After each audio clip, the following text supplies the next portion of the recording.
નમસ્કાર મિત્રો, તો આપણે આવી ગયા છે શંખેશ્વર તાલુકાના લોટેશ્વર ગામ. પહેલાં સમીમાં આવતું પણ તાલુકો જુદો પડતા અત્યારે શંખેશ્વરમાં છે.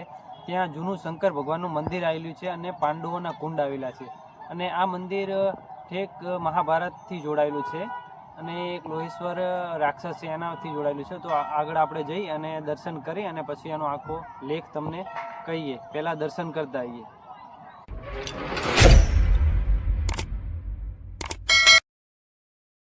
આપણે લોટેશ્વર આવી ગયા છીએ અને આજે અમાસ છે. દર અમાસે આવો જ મેળો ભરાય છે અને શ્રાવણ મહિનાની અમાસે તો મોટો મેળો ભરાય છે. તો ચાલો પહેલાં આપણે શંકર ભગવાનના દર્શન કરીએ અને પછી આગળ વધીએ.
આ મંદિર પૌરાણિક મહાભારત રામાયણ કાળનું છે. કહેવાય છે કે આ જગ્યાએ લોહાસુર નામનો રાક્ષસ રહેતો હતો. તેના બે મોટા ભાઈઓને ઉત્તમ લોક પ્રાપ્ત થયું. ત્યારથી તેના મનમાં વૈરાગ્યની ભાવના જાગી અને એને વિચાર કર્યો કે મારે કોની તપસ્યા કરવી. તો તેને વિચાર્યું, દેવોના દેવ મહાદેવ છે, ચાલો મહાદેવની તપસ્યા કરું. તેને તપસ્યા ચાલુ કરી અને તપસ્યાથી મહાદેવ પ્રસન્ન થયા અને લોહાસુરને વરદાન માગવા કહ્યું. લોહાસુરે કહ્યું, મને એવું વરદાન આપો કે હું ક્યારેય વૃદ્ધ ન થઉં અને મને ક્યારેય મૃત્યુ ન આવે. ભગવાન શિવે આ વરદાન આપ્યું. તો ફરી એને લોહાસુરને સંસાર પર રાજ કરવાની ચાહના લાગી. તેને ફરી તપ શરૂ કર્યું. 1000 વર્ષ પૂરા થયા. એવામાં દેવરાજ ઇન્દ્રને શંકા જઈ કે આમની ઘોર તપસ્યાના કારણે મારું સ્વર્ગ છીનવાઈ ના જાય. તો ઇન્દ્રએ તેમનું તપ ભંગ કર્યું અને લોહાસુરને જાણ થઈ ગઈ કે મારું તપ ભંગ કરનાર ઇન્દ્ર જ હોઈ શકે. દેવો અને લોહાસુર વચ્ચે યુદ્ધ થયું. લોહાસુર બધા દેવોને હરાવી અને વિજયી થયા. ત્યારબાદ ત્રણેય દેવ બ્રહ્મા, વિષ્ણુ અને મહેશ તેમને શબ્દોની જાળમાં બાંધી દીધા અને તેમના શરીરમાં રહેવો તેવું વચન આપ્યું.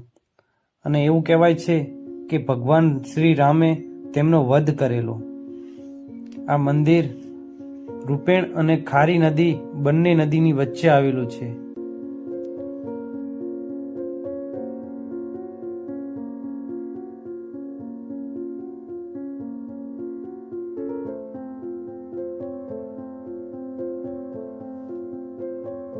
અંબાજી માતાજીનું મંદિર અંદર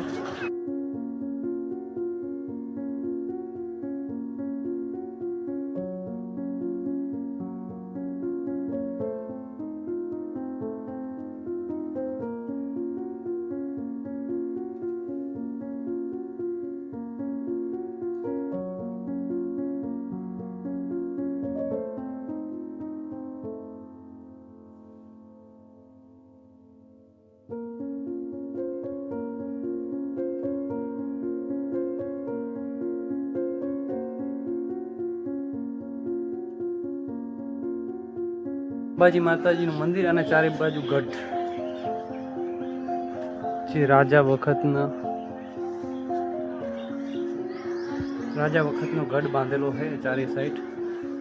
જોઈ શકો છો.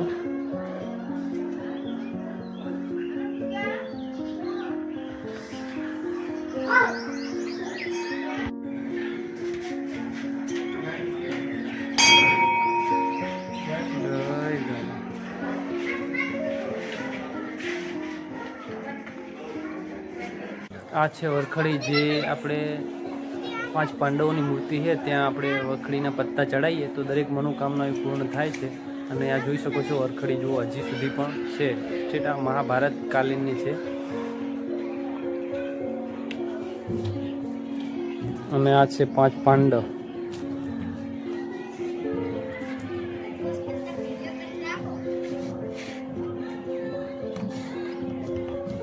પાંચ પાંડવોને આ વરખડીના પત્તા ચડાવવાથી દરેક જે મનોકામના પૂર્ણ થાય છે. તો આ છે એનો ઇતિહાસ. અને હજી આપણે આગળ જઈએ અને 5 પાંડવના કુંડ તમને બતાવશું, તો બન્યા રહેજો વિડીયોમાં.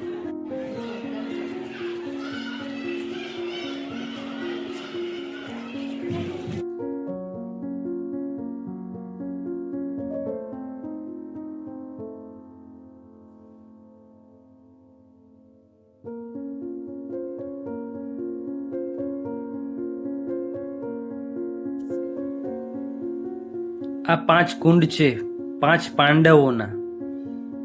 5 પાંડવો ભગવાન શંકરની પૂજા માટે જતા ત્યારે 5 કુંડમાં સ્નાન કરી અને પછી જતા. અને ભીમના કુંડની અંદર નીચે શિવલિંગ આવેલું છે. જે નસીબવાળો હોય એને જ એ શિવલિંગના દર્શન થાય છે.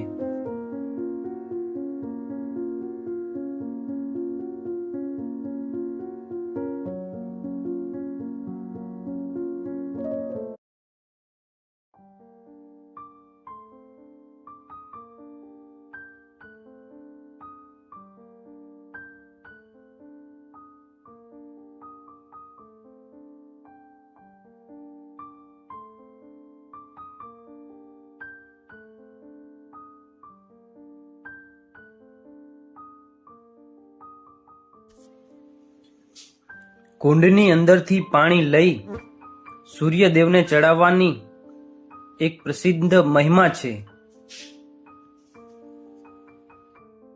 આ શંકર ભગવાનનું મંદિર છે, મહાભારત કાળનું છે.